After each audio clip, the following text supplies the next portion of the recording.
Hi folks, welcome back to my channel. Welcome back to the Addicted Bookworm. This is going to be the final video that I'm doing for today, and that is going to be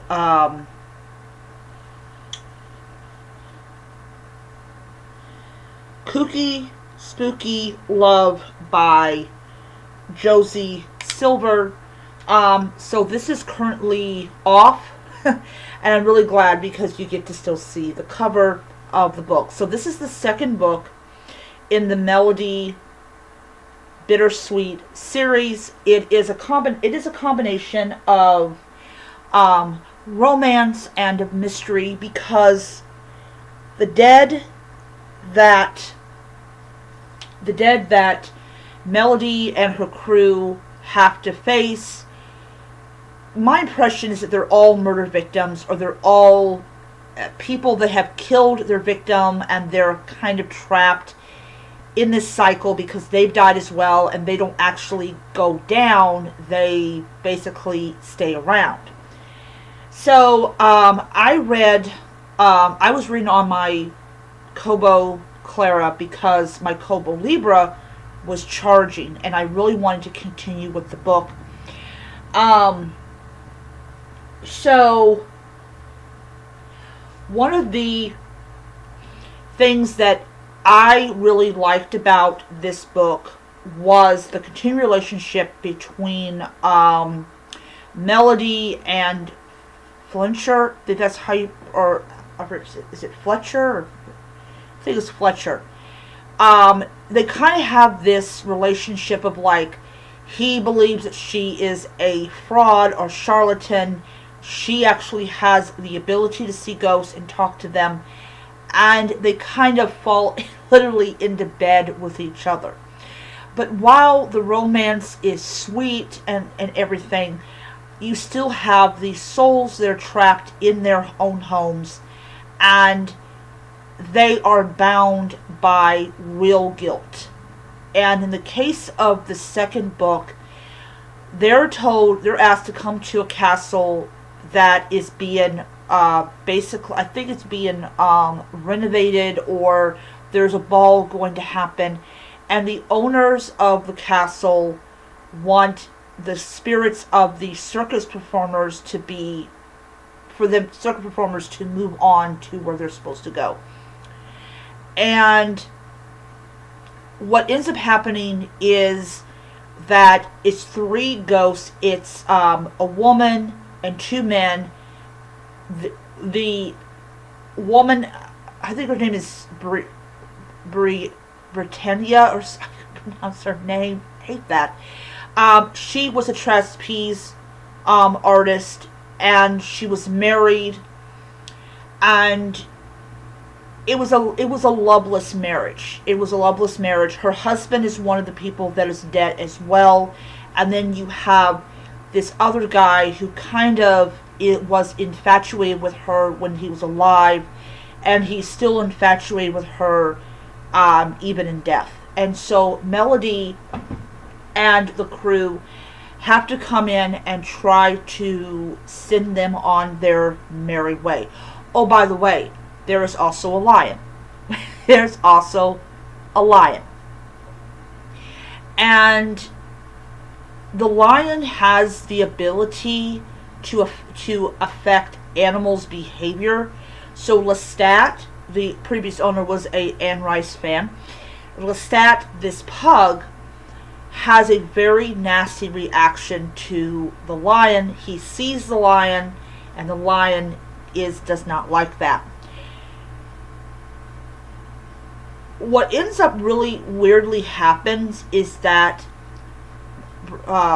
Britannia, I'm probably butchering the name, she falls in love with Leo Dark. Leo Dark is still alive. He is Melody's ex-boyfriend, and Leo falls in love with her.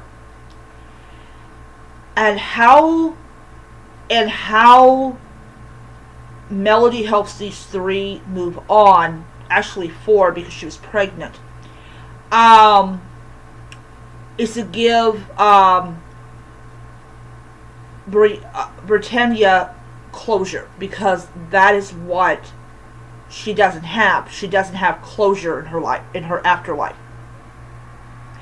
It was a very emotional scene, and and Britannia and Leo got what they wanted, and Britannia had to finally be honest to her husband and to this guy that, look, I could never love you the way you wanted me to love you. And this was during a time when men and women got married. They did not divorce. They did not divorce, or divorce was exceedingly rare. And when they finally realized that they really do need to move on, they finally move on, and so does the lion. The lion finally moves on. The lion goes across the Rainbow Bridge. And of course she finally vanishes as well. And we all find out that she's actually buried on the property, and that the circus took care of the 2 other bodies. And yeah, absolutely loved this book. I actually have it in my collection. I loved it. It was a great book. I'm going to be borrowing the 3rd book, or no, I'm not going to borrow the 3rd book. I'm actually going to read a total of, because this is actually the 3rd book that I have read on my Kobo Libra. I'm actually going to read a total of about 10 books, and once I read those 10 books, then I'm going to pick up 1 book, and that's going to definitely be book 3 in this series.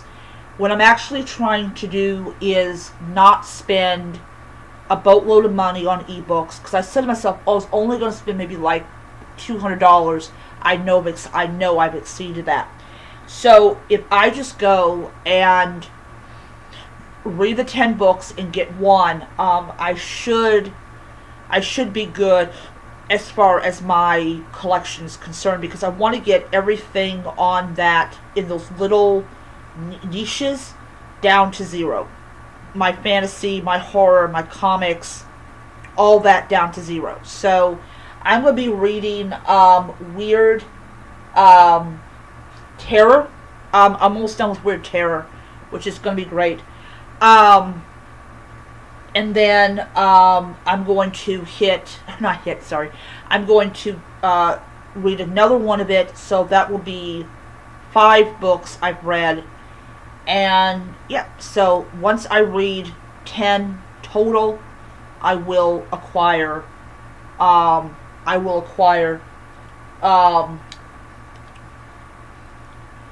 because I've got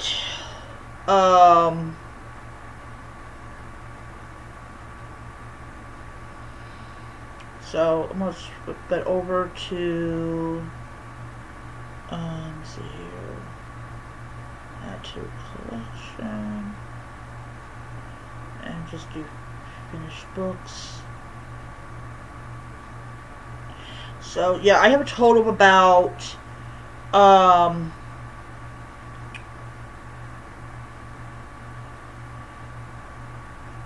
see here.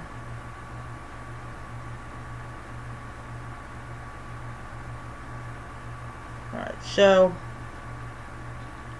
let's go comics.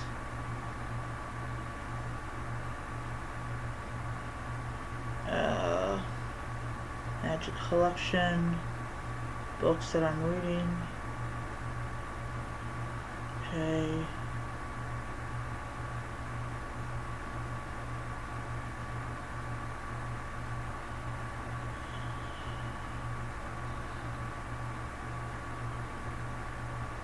Alright.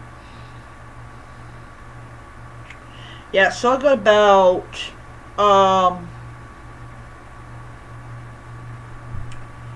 two, 2, 3, 4,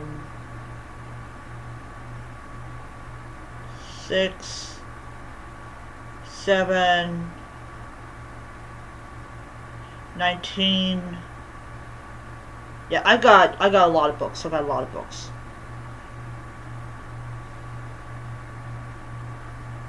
But yeah. So, like I said, when I get 10 books totally read, then I will go ahead and, as I said, acquire one, and it'll be the third book in this series. Alright, so anyways, that is my video. I hope that you enjoyed it, and I will see you guys next time.